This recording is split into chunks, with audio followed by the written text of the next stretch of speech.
All right, buddy. Last one of the year. That's it. Now I was already ahead of you. I know you already got into it here. I'm gonna pour myself a delicious glass of this. It's mid-December, and we're looking forward to getting the year wrapped up Yeah. in style. So what are we drinking here? This is one of my favorite breweries.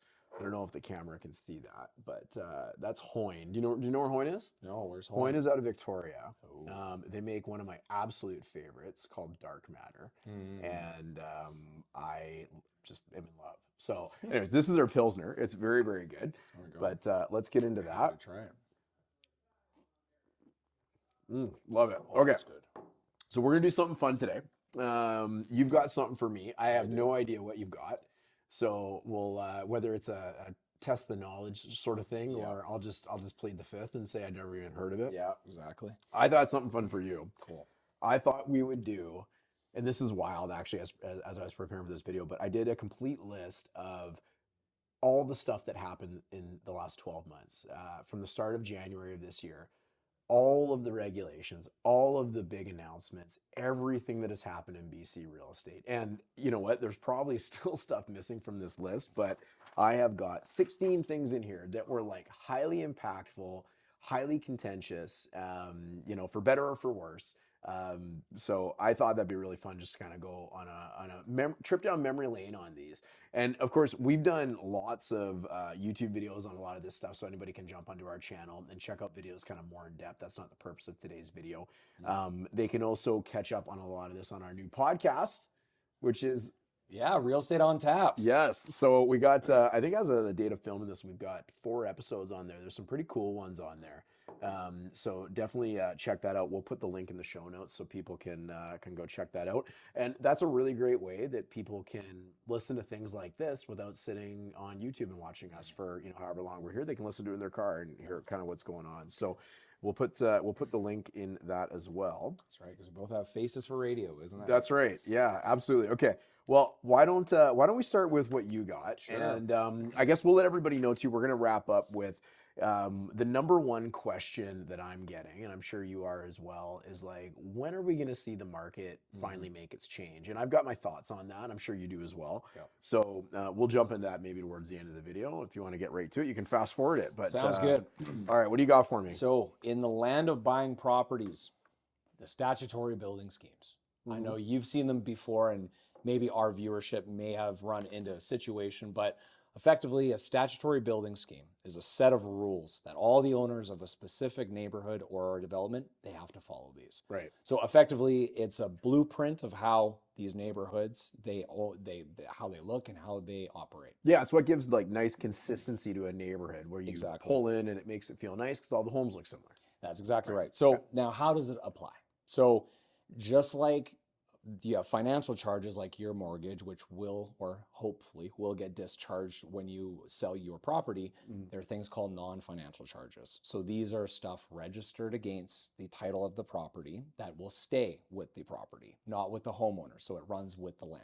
Okay. So this thing is known as a statutory building scheme. So it's a set of rules, as we mentioned. But why does this matter? So let's say painting your house purple. That's a big deal breaker for someone. They want to be able to do that.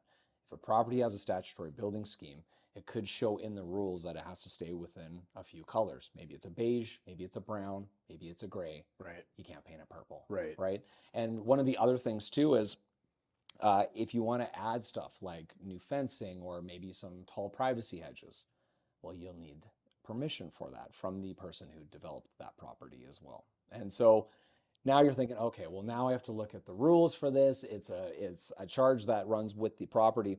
What are some things to look for? So what we do is every home buyer, we all look at the title of the property and we see, okay, if there's a statutory building scheme, let's pull that charge and let's see what is actually on there. Next thing you do is you got to understand those rules. So then you got to go through and go, okay, so, I can only build these. I can only have this. There's this and that, and we just got to make sure that we know everything, absolutely everything about that building. Right. Okay. And then the other thing too is you want to check for any conflict. So as we just had the earlier video, bylaws changed, Right. and also zonings too. So in such cases as something is contentious, or that's a made-up Contentious? word, contentious Yeah. against the bylaws or the zoning, that I think you can speak to it also, is that the zoning and the bylaws will actually take precedent over those statutory building schemes. But disclaimer, we are not lawyers. We are real estate advisors. Yeah, and that's up for That's discussion. There's some properties in, I want to say it's Coquitlam, and they've actually got charges on their titles. It's not a building scheme, but it would be a covenant, and which is kind of like a restriction basically. And they're saying that this neighborhood, long time ago, they didn't want multifamily in this neighborhood, so they put covenants on these titles that said it's only single family, nobody else can get in here. Yeah. And now the question is, well, how does the province look at that? Because of all this small-scale multi-unit housing initiative that's come forward. So I don't think that's gone anywhere yet. But yeah, they're very interesting. So a little bit of a story. And why does it matter to people? An informed buyer, they deserve to understand exactly what they're getting. And it doesn't mean everything's always perfect. That's not the point of digging into all the details. It's about knowing what you're getting and what the potential problems could be. Exactly. My own house, great example. So I had a statutory building scheme. These are put on when, as you mentioned, when people develop their properties. So usually a neighborhood gets them, right? Yep. And so my home had among many other things, it had a statutory building scheme that said I had to have what kind of roof? Cedar shake roof. Cedar shake. That's the number one thing that we see. Yeah. So my house doesn't have a cedar rake roof. Close enough. Cedar shake roof. So it doesn't have it. So that can be a problem, right? Now, as I'm researching my home before I bought it back in 2020, I'm walking down the street and I'm like, neighbors don't have one there. Nobody has a cedar shake roof in my entire neighborhood, right? They all have the same charge on their title. So it's not to say, it's interesting. That can also be discharged, right? So, and the question is, well, who's enforcing these things, right? Exactly. So when this is put on, it's usually for the purpose of a subdivision. Yep. And most people have no idea what the charges are on their properties. Of course, all our clients, we actually send them to a lawyer and send them to them, so they're very well informed because we're awesome. Yeah. But with that being said, most people have no idea what these charges actually are, right? But they can actually be discharged as well. So as an example, if someone ever knocked on my door and said, you're violating the charge on the title of your property and that has to be changed, well, I could go around, I could canvass the whole neighborhood and say, well, if I'm going down, it looks like we're all going down together. Exactly. Let's discharge this off the title because it no longer really serves a purpose for our neighborhood, right? So they are quite interesting, but they're also very problematic. Yeah, there's which will springboard me into the ending part too, which is there's no building scheme police. There's no one driving down and they're checking. There is no active enforced part of this scheme because it's not the city. Exactly. Yeah, the city doesn't enforce it. Exactly. It is the charge that the developer registered against the actual subdivision. So the one thing, as you said, so you have all your neighbors who have asphalt. The one thing that I always say too is there's either an expiry date on there or there isn't one, and therefore we've ran into both. So if this scheme, we'll say your house is built in 90 something, 92. 92. So if it had a 10-year expiry date saying that no longer is this statutory building scheme effective after 2002, all of those neighbors, they can build those have the asphalt roofs. Now, we've ran into a few situations where it's a little bit older, it's in the 80s, and it was so poorly written that they actually had no expiry date. Yes, and I recall we've actually seen a few of these lately too, where they weren't. It wasn't as simple as like a cedar shake roof. It said any improvement. Yeah. And like, what's an improvement? Is that painting your bathroom? And I don't think it's going to go to that extent, but like that could be building a fence, that could be residing your home, putting on new windows, doing your driveway, taking a tree out. Exactly. It's a long list, right? That's where we say, look, beyond our pay grade, go talk to your lawyer, right? Exactly. But no matter what the lawyer says, that still exists. If there's no expiry date, it's still there, right? And it still could become a problem. So what's the moral of the story? Moral of the story is always do your due diligence so that no surprises come later. Know exactly what you're buying. Yeah. And the most important thing is if you think there's a concern, talk to your lawyer. Yeah, absolutely. Well, and I would add to that because there might be a lot of people watching this who have purchased a home, whenever they might have purchased it. They might have even purchased with us and they forgot about this stuff. Before you're going to do any significant improvements, this is usually a bigger issue, obviously, with just detached homes, but understand what those title charges are, right? Understand what's on there and what you can and cannot do. Yeah. Because you could find yourself, as an example, building like a beautiful shed in the back of your property, only to find out that you have to remove it because you built on an easement that belongs to BC Hydro or something like that. Like Yeah. it is a big deal, and they do. BC Hydro is an example of somebody who does enforce their For their, sure. their title charges. So And I'm quite sure Fortis, we've heard of a story of Fortis flying drones over their lines. And if anything like an above ground pool or anything even as such as a trampoline, yeah, they'll actually send letters and fines to people to take it off of those lines. yeah. So there are certain people who will definitely enforce it. So, Yeah, no, that's a good one. That's an interesting one. So hopefully everybody kind of yeah. understands what the, and certainly you can reach out to us if you have questions about your own particular title. We can let you know how you can investigate it and that sort of thing. Bet. Okay, so here is a little bit of a calendar of all the crazy stuff that's happened in British Columbia real estate in the last 12 months. So there's always wild stuff going on. There's never a shortage of things to talk about. But every single one of these, I only put the most impactful things on this list, and it is a long, long list. But it's amazing. I've got to give kudos to the federal government. I've got to give kudos to the BC government. They are trying to impact change. They are trying to make it better. Right. And not everybody's always going to agree with the changes they're making. There's a famous acronym in real estate called NIMBYism, right? Not in my backyard. It's great for your neighborhood and your property, but not mine. It's not good for yours. Don't touch my stuff. Exactly. But nonetheless, I've got to give them kudos for moving their feet. We've got a federal election coming up next year. We just had a provincial election last year. So some of this stuff was obviously done in the lead up to the provincial election, and maybe you could say the same for the federal election, but nonetheless, a lot of this is in effect, and there's some other announcements that are pretty significant that are on the way, and we'll talk about those as well. So beginning like right at the beginning of 2024, first we were hit right away to updates to the speculation and vacancy tax. Okay, so that's been around for a while, and that's really just to keep non-Canadian residents or non-permanent residents from basically owning property or keeping property vacant, or anybody keeping property vacant for that matter. They want people to get into homes. So that was a big one. Fast forward to January 2024. Well, we're still in January, actually. Sorry, no fast forwarding. We had the elimination of rental restrictions and some age restrictions in condominiums and townhomes. You remember that one came out? Yeah, that's the one that had, it was the 19s, the 25s, the 30s, the 40s, the 45s. The age restrictions.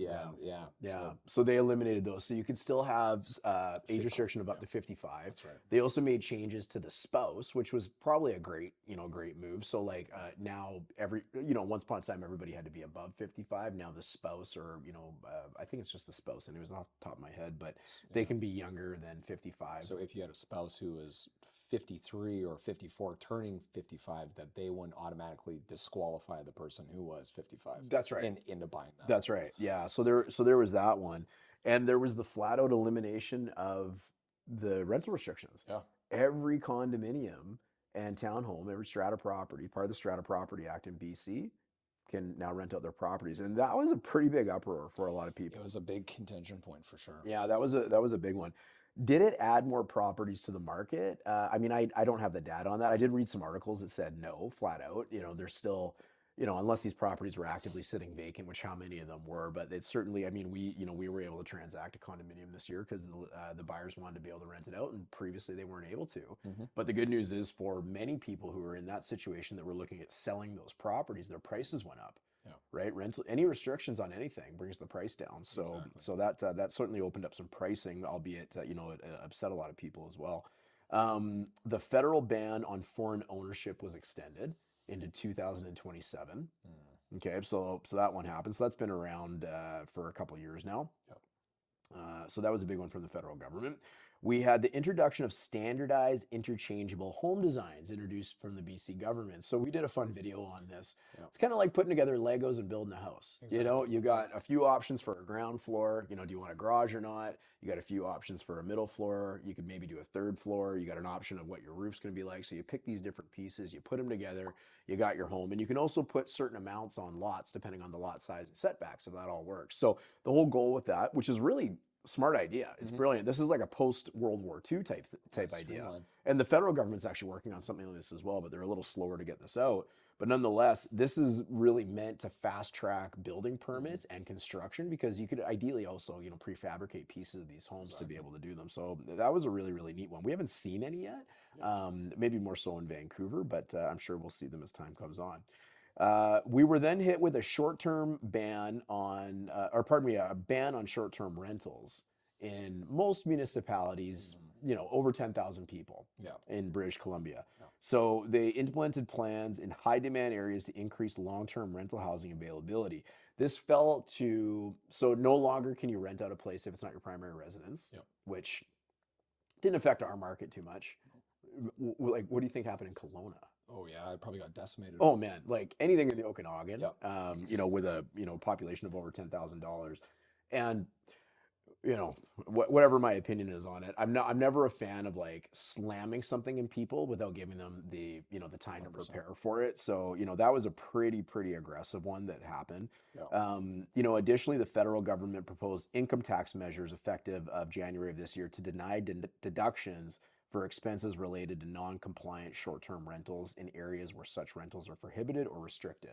So you want to do improvements for short-term rental purposes. If it's restricted in your community, there's no deductions on that. So Yeah, and strata, a lot of strata buildings have passed bylaws saying it's $1,000 a day penalty as well. Yeah. Which is, that will negate any type of strata property, even if you try to do $1,000 per night.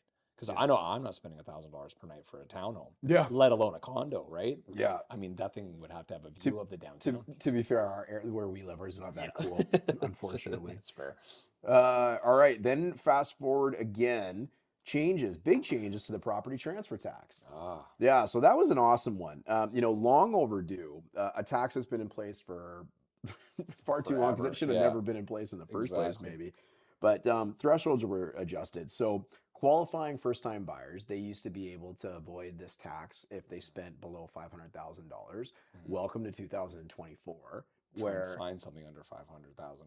Like that's like a really nice car now, not a property.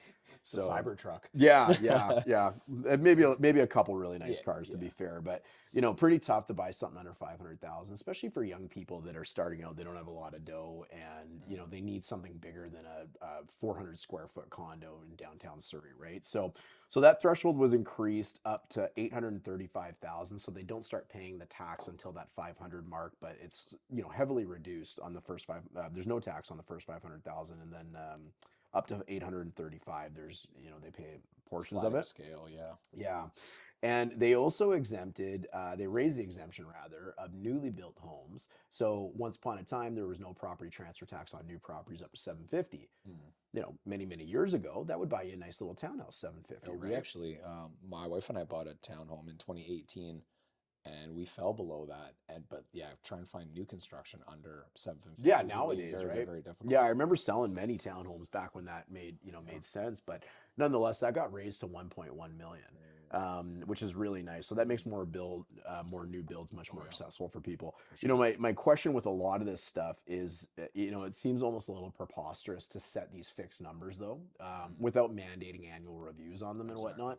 It just seems crazy, because then we get stuck in a situation where the market continues to grow, but this policy doesn't get reviewed for many years, as was the case, right? So nonetheless, though, great. That's going to be some good savings for some people.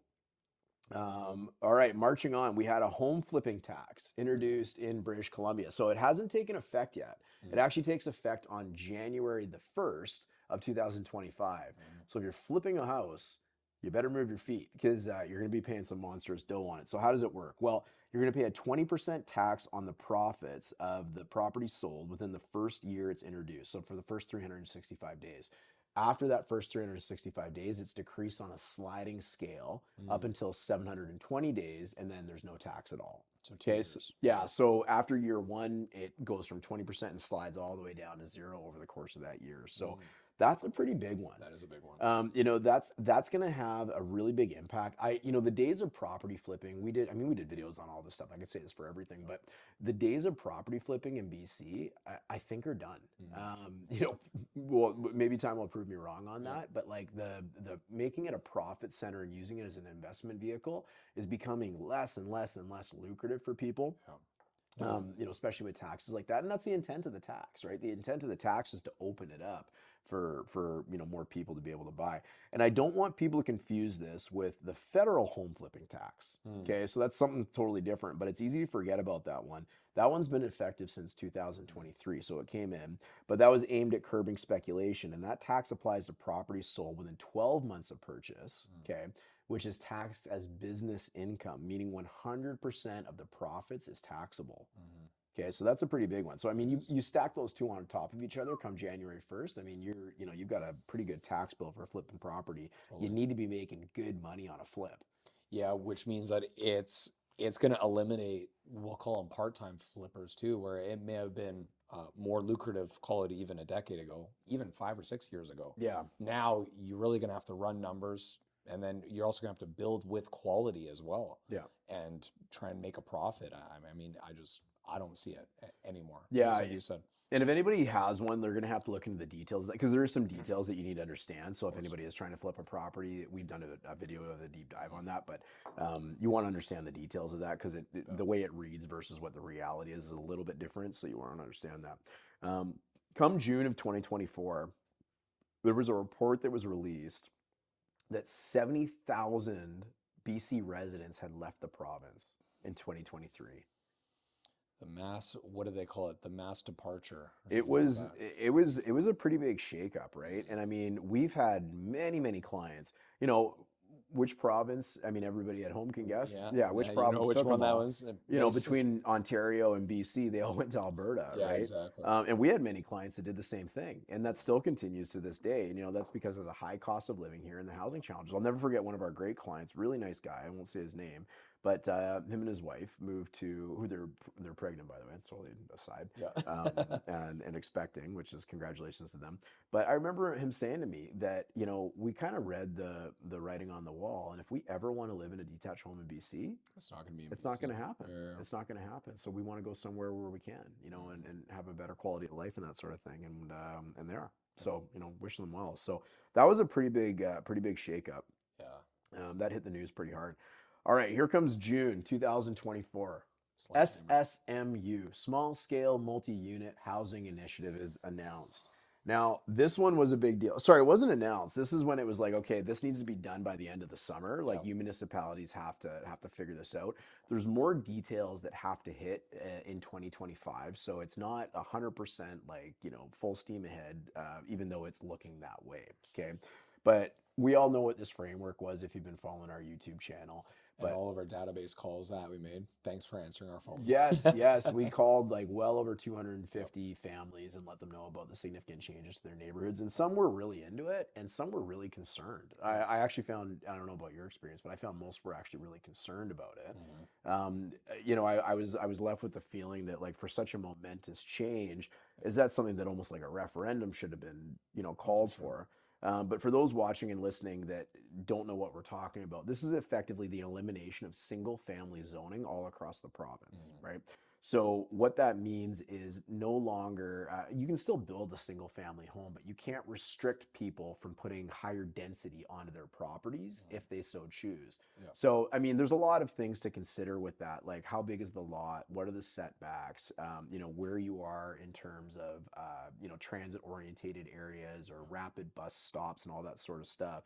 But effectively, if you had a qualifying lot, you could put anywhere between 4 to 6 dwellings on that property with a variety of ways that you put it together. So whether it's a home with a basement suite, two sides of a duplex with 2 basement suites, a house with a basement suite and a garden suite, and maybe a coach home, like there's, sky's the limit pending your property qualifies. Yeah.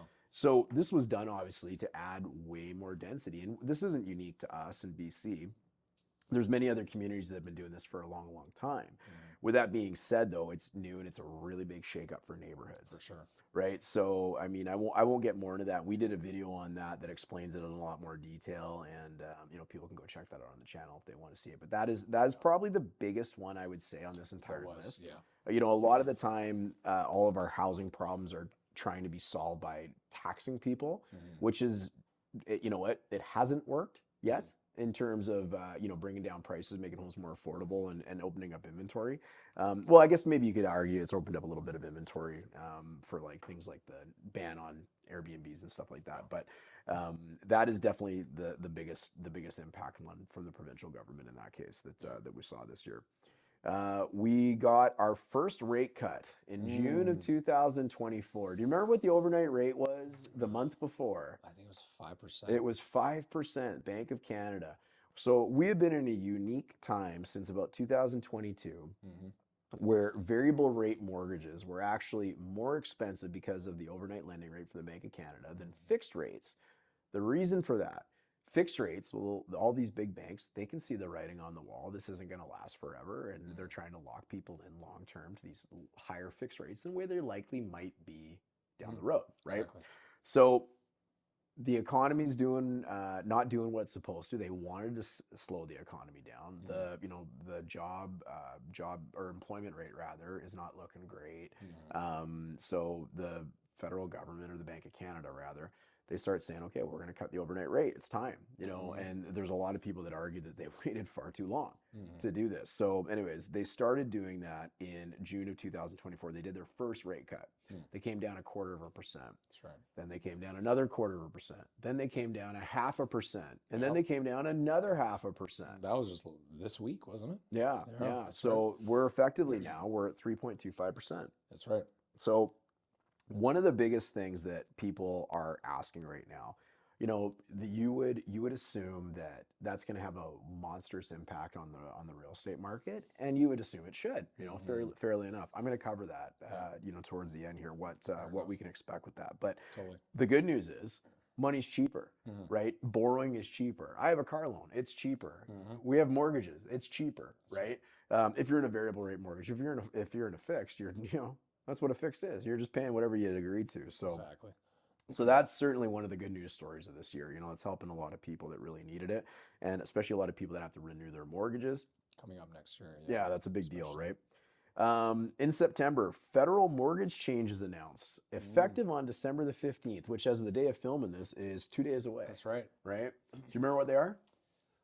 Putting me on the spot. Amortization periods. That's right. Goes up to 30 years for first-time buyers and new construction. And I believe, no, sorry, it was just those two. Yeah. I was thinking of if you are moving. So let's say you already have a mortgage. If you refinance with a different mortgage, you're not stress tested. That's when you're changing. That was another thing announced. Yeah, you're right. You're absolutely right. So but the amortization period has changed. That's right. Okay, for first-time buyers. So that's great. I mean, 25 to 30 years is. You can save a few $100 a month. Yeah, that's pretty significant. That's really good. And people have short memories with real estate. Anybody that's kind of new to the market or new to the idea of buying. There was a time when I first started selling real estate, you could do a 40-year mortgage with 0% down payment. It was insane, man. That is crazy. And people had no skin in the game. Thank goodness the market went up. If the market had gone down, can you imagine it would have been bad. Yeah, it would have. The foreclosures all over the place. So anyways, we got things like stress tests and whatnot now, but that's a whole other story. But anyways, yeah, that's a really, really great thing for first-time buyers. That's going to spur a lot of people getting into the market in 2025. So I'm excited to see what happens with that. The other one that, and new construction, as you had mentioned, is also qualifying for that as well, which is great. The other one that's taking effect is the change in insured mortgage cap rates. That's a huge one. That's a big one. Yeah. So, painting a little bit of a picture up until December 14th, I guess, in effect was if you bought a home that was over $1 million, which we live in the Lower Mainland. I mean, you can get a nice little townhouse or condo. You 3 or 4 bed townhome for over $1 million. Yeah, but there's a lot of things that exceed that, right? There's a lot of property, especially in the Lower Mainland and the GTA. So what's really cool about that is you had this really ugly thing happen if you needed to spend over $1 million. So if you spent $999,000, you were subject to the down payment rules of 5% on the first $500,000 and then 10% on the balance up to $1 million. Okay. If you were to go and if you were to go and spend $1,001,001, you now had to have 20% down. That's right. That is a monstrous down payment change. Yeah. Right? Like, boom, like that. Okay. So effective on December 15th, this threshold is now changed to 1.5 million. So those homes that were kind of stuck in that, 1.5. yeah, 1 to 1.5 million, the down payment requirements are completely different. So I had numbers on this. I didn't bring them, but like someone that was buying a home of like 1.2 million as an example, they used to have a down payment, I believe it was $245,000 or something like that. And now it's like 95,000. Wow. What a difference, right? Like, because I mean, that's a lot of money to save for That people, is, for right? sure. So that's really significant. So not only does that make it easier for buyers, and don't get me wrong, I mean, you have to have wicked jobs to be able to qualify for a mortgage like that and be For making sure. really good income, but that really helps not only buyers, but that really helps out sellers too. You know, how many times did we list properties where they were slightly worth more than $1 million, and it was so terrible of a position to be in because you're only shopping with people that have 20% down. They have to Exactly. have $200,000 in the bank, Yeah, right? exactly. Like, so that's a wicked change by the wicked good change by the federal government, which I'm really excited about. 2 days away, There you go. so I think that's really going to open up the market. Come September, tenancy changes implemented. This was another big one. Big contingent deposit as well. Yeah, so it doesn't, it doesn't affect most homeowners, but it certainly affects all of the landlords. So this is where, I mean, we won't get into all the details of how poorly it was rolled out, but nonetheless, notice periods to end tenancies were increased from 2 months to 3 months. Yeah. Okay. So what challenges that presents for landlords? The idea is to give tenants more time to, get out of their properties and stuff, find alternate accommodations, which is great. But it has a pretty big effect on landlords. We've had many buyers since this change came in, and they're seeing tenanted properties for sale, and they're saying, I'm not waiting 3+ months to get into this place. I want to get in sooner. I just want to look at owner occupied places. So that was a really, really big change that had a lot of problems created for the provincial government. And it's still creating problems with them. Landlords are pretty upset about that one, and they haven't forgotten, and they're still pushing on it. So that was one. We got two more here for you. 40% down payment promise. So our current provincial government, who just got elected into power, they've got a majority in the government in British Columbia. They made a pretty big announcement in October, in the lead up, of course, to the provincial election. Yeah. This announcement was that they plan to fund up to 40% of the down payment for eligible first-time home buyers using borrowed provincial funds, your money. Yeah. They're using for that. Taxpayer money. To the tune, they estimate that this will cost about $1.29 billion a year. That's a million millions. 1,000 million. 1,000 millions. That's okay. You're not here because you're good at math. No, that's right. But so that's an interesting one. So that hasn't come to fruition yet, but what an announcement. Whether it moved the needle for the current government or not, I don't know, because they actually lost a lot of seats in the provincial election. But nonetheless, that's a monstrous promise. Sure. It's monstrous in two ways. It's amazing for home buyers, Mm-hmm. right? Like they I can would take agree. advantage of it if it makes sense. This isn't the first time a program like that's been announced. Yeah. It's different details, but like government, we're going to lend you money and, potentially, own part of the property, whatever that might be. We'll see how that plays out. Yeah. That's not the first time it's been announced, but it will, there's many other programs like that that have been announced that have died a slow, long death that nobody took up on. Yeah. So we'll see what happens with that. It'll be interesting. And they're going to have to put some details around it now. That's it. Yeah. So we'll see what happens with that. And we already touched on it, but the last one, a reason to celebrate, the Bank of Canada dropped the Half a rates. point. Yeah, That's right. yeah. So we're down to 3.25. Hopefully that's going to stabilize the housing market. And that really leads me into the number one question I get. All of our listings are asking it. All of our buyers who are kind of waiting for their time to strike like a well-timed. I was going to say cobra. I don't know. Hey, it works. Yeah. So where are we headed? So I was really curious on the impact of rate changes to see like how long it really takes to work its way into the economy, work its way into the home buyers' hearts and that sort of thing. A lot of the stuff that I read said it was usually about 3 to 6 months. Yeah, that's kind of where I think. Yeah, and I mean we're at Christmas time right now, right? Yeah. So like it's certainly not going to happen right now, but I would really hope that 2025 is going to look a lot different than 2024. Me too. In a positive way, and that's not going to be positive for everybody. I think anybody that's been holding off on selling their home, it's going to be positive for them, or it may be anybody that's trying to sell their home is going to be positive for them. Yeah. I think anybody that has been, just generally hoping, their loans are going to get a little bit cheaper, I think it's going to be good for them.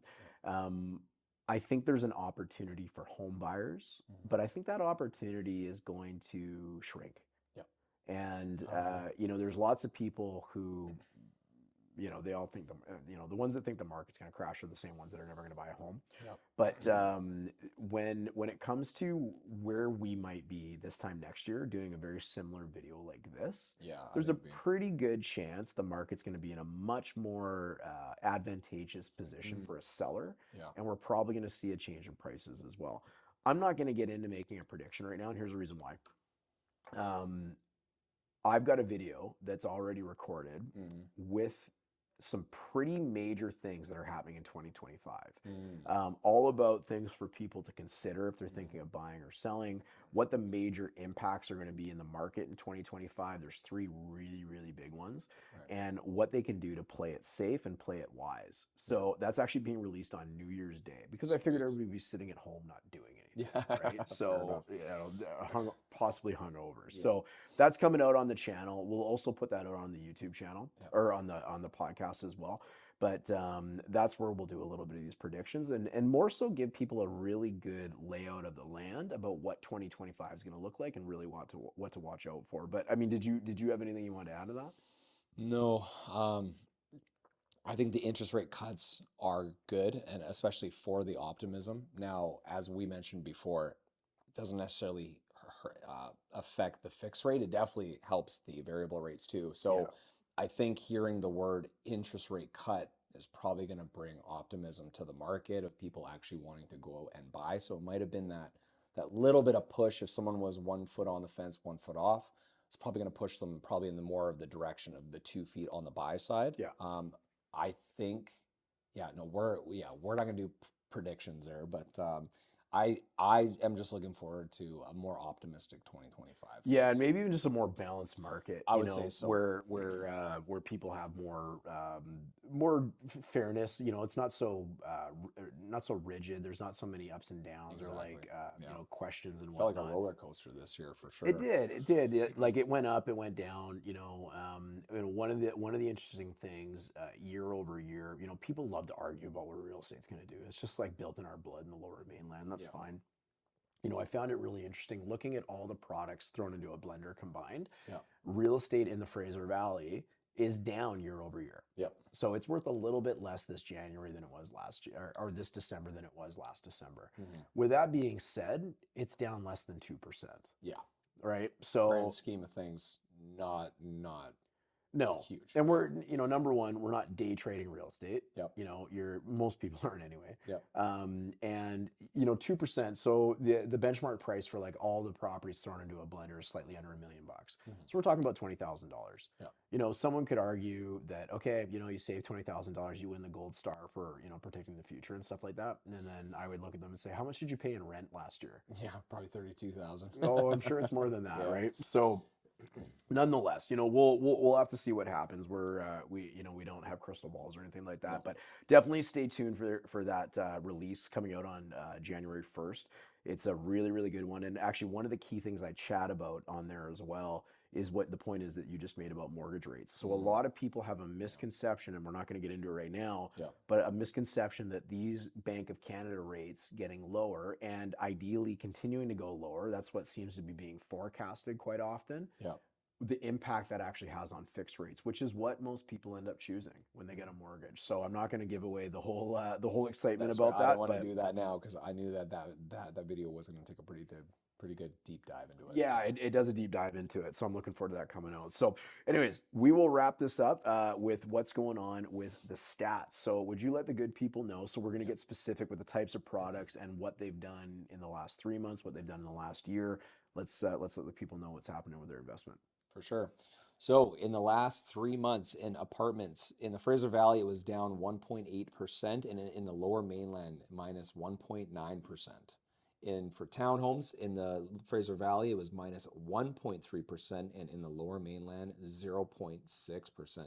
And detached is probably the lowest here, is minus 2.7% in the Fraser Valley and minus 2.5% in the Lower Mainland.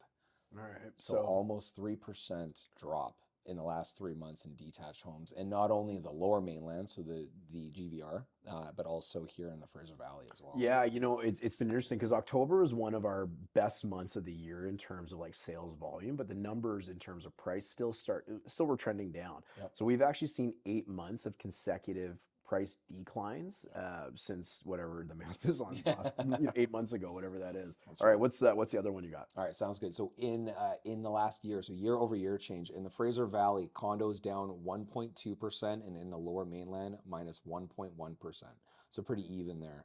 In for townhomes, we were minus 0.2% in the Fraser Valley and 1.2 positive percent in the Lower Mainland. Really? Yeah, and then also for detached, it was minus 0.1% in the Fraser Valley and plus 1.2% in the Lower Mainland. So all those were under 2%, and actually some of them were quite better than under 2% That's right. than what I had said. Yeah, wasn't that interesting, right? It was, yeah. All right. Well, if you waited and you made money, bless you. And if you waited and you own a house and you didn't pay rent, then bless you as well. There So, you go. anyways, man, it was a great year. Yep. Thank you to everybody that was part of the journey with the Germyn group this year. We Yep. had an opportunity of helping lots and lots of people, Yep. lots of great people. We met lots of really wonderful new contacts and new friends that right. we were able to help serve in real estate and whatnot. So we're obviously incredibly grateful for that. You bet. You got anything you want to add? No, it was a good 2024 year. Looking forward to helping more people in 2025, and then of course some of our past clients as well too. So. Yeah, absolutely. Yeah. So, if you need anything, you can obviously give us a call. We'll help you out. Regardless of whether you're buying or selling, we just want you to be in a good position to make sure you can do what you need to do. That's right. And we'll look forward to seeing everybody in January. Wish you all happy holidays, and we'll see you soon. See you later. All right, buddy. Bye.